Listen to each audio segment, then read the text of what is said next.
सभी साथियों का मेरे YouTube चैनल पर स्वागत है। ये टैली का तीसरा नंबर का वीडियो है जिसमें हम टैली से संबंधित महत्वपूर्ण बिंदुओं को समझ लेते हैं। चलो हम क्लास स्टार्ट करते हैं। क्रय, जिसे हम इंग्लिश में कहते हैं परचेज, पुनः विक्रय के उद्देश्य से या बेचने के उद्देश्य से व्यापार में खरीदा गया माल खरीदी या क्रय कहलाता है। व्यापार में माल को नकद या उधार खरीदा जा सकता है, जिसे कैश परचेज। नकद खरीदा जाता है तो उसे कैश परचेज, और उधार खरीदा जाता है तो क्रेडिट परचेज कहते हैं। कैश परचेज जिसे नकद क्रय प्लस क्रेडिट परचेज जिसे उधार क्रय, इन दोनों को जोड़ने पर जो आती है उसे बोलते हैं टोटल सेल्स। टोटल सेल्स में उधार भी आती है, नकद भी आती है, जिसे हम टर्नओवर भी कहते हैं। टोटल सेल्स को कहा जाता है टर्नओवर। इस बात पे ध्यान रखना कि पुनः विक्रय के उद्देश्य से खरीदना चाहिए। वो माल ऐसा होना चाहिए कि उसको पुनः विक्रय किया जा सके। जैसे अपना व्यापार है अकाउंटिंग करने का। अपन क्या है, अकाउंटिंग का कार्य करते हैं, जिसमें कोई बिजनेस अपने अकाउंट करवाने के लिए अपने पास आता है। तो अपन मान लो अकाउंट करने के लिए अब अपन ने कंप्यूटर खरीदा, तो कंप्यूटर अपन ले लिए तो असेट्स है, क्योंकि माल नहीं है, परचेज नहीं माना चाहिए। जैसे अपने कंप्यूटर खरीदा, अब अपन ऐसे समझेंगे खरीदा मतलब परचेज हो गया। परचेज नहीं है, क्योंकि वो अपन उसका बिजनेस थोड़ी कर रहे हैं। कंप्यूटर खरीदना बेचना ये थोड़ी कर रहे हैं। कंप्यूटर को तो अपन अपने यूज करने के लिए कर रहे हैं, ऑफिस में यूज लेने के लिए। और यही कंप्यूटर जैसे कंप्यूटर की शॉप पे ये कंप्यूटर रहती है खुद का, उसका तो क्या है, परचेज हो गया, क्योंकि वो उसको कंप्यूटर को खरीदेगा बेचेगा तो उसका वह परचेज कहलाएगा। तभी तो इसमें बोल रहा है पुनः विक्रय के उद्देश्य से खरीदना चाहिए। अब अपन ने कंप्यूटर खरीदा है तो पुनः विक्रय के उद्देश्य थोड़ी खरीदा है, अपन ने खरीदा है केवल ऑफिस में काम करने के लिए। ठीक है, आप समझ गए। मतलब परचेज का मतलब क्या है, पुनः विक्रय के उद्देश्य से खरीदना चाहिए। ऐसे नहीं अपन ने खरीद लिया उसे बेचना, अपना उद्देश्य बेचना नहीं, केवल उससे उपभोग करना है, अपन उसको काम में लेंगे केवल, तब तो वो परचेज में नहीं आएगा। और अदरवाइज अपन उसको पुनः विक्रय करने के लिए खरीदते हैं तो वो अपना क्या कहलाएगा, परचेज।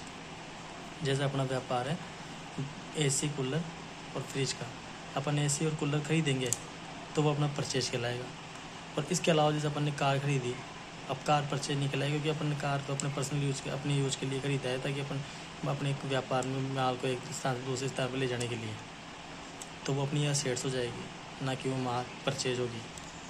ठीक है, परचेज वही होगी जिसको पुनः विक्रय के उद्देश्य से खरीदा गया हो। ठीक है, अब अपन आगे चलते हैं। और आपको ये बता ही दिया कि क्रेडिट नगद क्रय और उधार क्रय इन दोनों को जोड़ते हैं तो टोटल सेल्स को टर्नओवर भी कहा जाता है। राजस्व आय से ऐसी राशि से है जो माल अथवा सेवाओं के विक्रय से नियमित रूप से प्राप्त होती है। साथ ही व्यवसाय के दिन प्रतिदिन के क्रियाकलापों से प्राप्त होने वाली राशि, जैसे किराया प्राप्त होना, दिन प्रतिदिन से संबंधित तय हो गया। एक तरह से मंथली अपने ब्याज भी प्राप्त होता है, महीने कमीशन प्राप्त, डिस्काउंट पट्टा आदि को रेवेन्यू कहा जाता है। मतलब राजस्व का मतलब ये है जो दिन प्रतिदिन के अंदर जो भी अपन कमाई करता है, जो अपने को इनकम प्राप्त होती है, आय प्राप्त होती है, उसको कहा जाता है राजस्व। आय एक व्यक्ति या संगठन की आय, एक व्यक्ति की हो सकती है, पर्टिकुलर किसी एक व्यक्ति की हो सकती है, संगठन की हो सकती है, या वह धन है जो वे कमाते हैं या प्राप्त करते हैं। आय एक व्यापक शब्द है। आय क्या है, व्यापक शब्द है। इसके अंदर प्रॉफिट भी शामिल होता है। आय के अंदर प्रॉफिट भी शामिल होता है। आय में ये राजस्व भी आ गया, ये ध्यान रखना। आय दो प्रकार की होती है, प्रत्यक्ष आय, अप्रत्यक्ष आय। कितने प्रकार की होती है, प्रत्यक्ष आय, अप्रत्यक्ष आय। जिसे प्रत्यक्ष को कहा जाता है डायरेक्ट इनकम और अप्रत्यक्ष को कहा जाता है इनडायरेक्ट इनकम। प्रत्यक्ष आय मुख्य कार्य से प्राप्त होने वाली प्राप्ति को प्रत्यक्ष आय कहते हैं, जैसे सेल्स। अब इसको आपको एग्जांपल करके समझाता हूँ। जैसे अपना बिजनेस है कूलर, मतलब इलेक्ट्रिक आइटम होगा, जिसमें कूलर हो गया, फ्रिज हो गया। यदि इनको विक्रय करने से अपने को जो भी कोई आय प्राप्त होती है तो उसको तो क्या है, प्रत्यक्ष आय। इसके अलावा जैसे मान लो अपने को क्या रेंट प्राप्त हो गया, अपने किसी को ब्याज पे पैसे दे रखे थे, उससे ब्याज पैसे दिए तो उसमें ब्याज प्राप्त हो गया, तो वो अदर इनकम हो गई। मतलब बिजनेस से संबंधित नहीं है, बिजनेस के अलावा जब व्यवसाय से संबंधित नहीं है तो वो हो गई अदर इनकम, अप्रत्यक्ष आय। लेकिन मुख्य तभी तो लिखा है मुख्य व्यवसाय से प्राप्त होने वाली है। मुख्य व्यवसाय अपना था केवल फ्रिज कूलर इनको बेचना। इनको बेचने से जो भी आय प्राप्त होती है वो तो प्रत्यक्ष आय, और इनके अलावा जो भी आय अन्य आय प्राप्त होगी उसे कहते हैं अप्रत्यक्ष आय। अप्रत्यक्ष आय मुख्य व्यवसाय के अलावा, मुख्य व्यवसाय जैसे अपना फ्रिज कूलर एसी मशीन को बेचना था, इसके अलावा जो भी आय प्राप्त होती है उसे अप्रत्यक्ष आय कहते हैं। जैसे कमीशन प्राप्त करना, जैसे अपने किसी बंदे का काम करवा दिया, उसने अपने को 2% कमीशन दे दिया। किराया प्राप्त होना, अपने किराए से कोई मकान दे रखा हो तो किराया प्राप्त हो गया। वेतन, मान लो अपने को अपन क्या है किसी अदर कंपनी का कोई अपने पास काम आया कि भैया मेरी अकाउंटिंग कर दो, तो अब अपन पैसा को संभाल रही है, उसके अलावा अकाउंटिंग का भी उसका काम कर दिया, तो उससे अपने को सैलरी दिया, तो होगी अप्रत्यक्ष आय। व्यय मतलब खर्चा या एक्सपेंसेज। व्यवसाय को सुचारू रूप से चलाने के लिए जो भी धनराशि का भुगतान करते हैं उसे कहते हैं व्यय। जैसे व्यवसाय को चलाने के लिए हमें क्या खर्चा करना ही पड़ता है। जैसे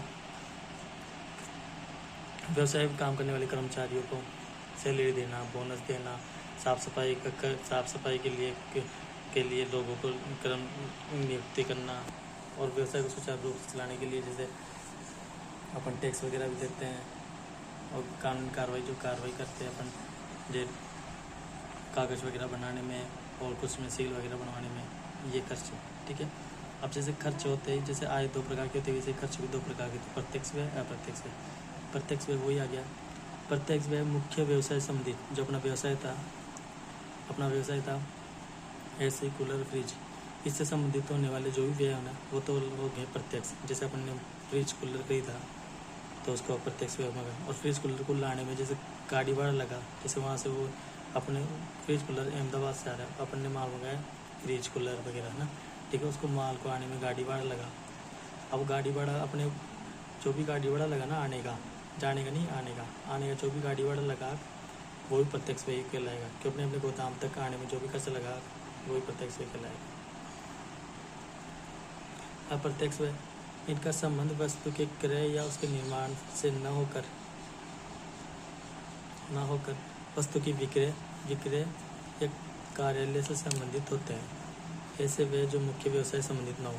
जैसे अपन ने क्या है, कोई माल खरीद लिया, खरीदने के बाद किसी बंदे को अपन ने माल बेचा, उसने बोला कि भैया मेरे को ये माल घर डिलीवरी करवा दो। अब घर डिलीवरी करवाया तो अपन ने क्या गाड़ी में माल रख के उसको डिलीवर करवाया, तो उसका जो खर्चा लगेगा वो अप्रत्यक्ष खर्चा होगा। कौन सा होगा? अप्रत्यक्ष खर्चा। लेकिन जब खर्चा अपन क्या उससे वसूल कर लेंगे, लेकिन अप्रत्यक्ष खर्चा हो गया, प्रत्यक्ष नहीं है।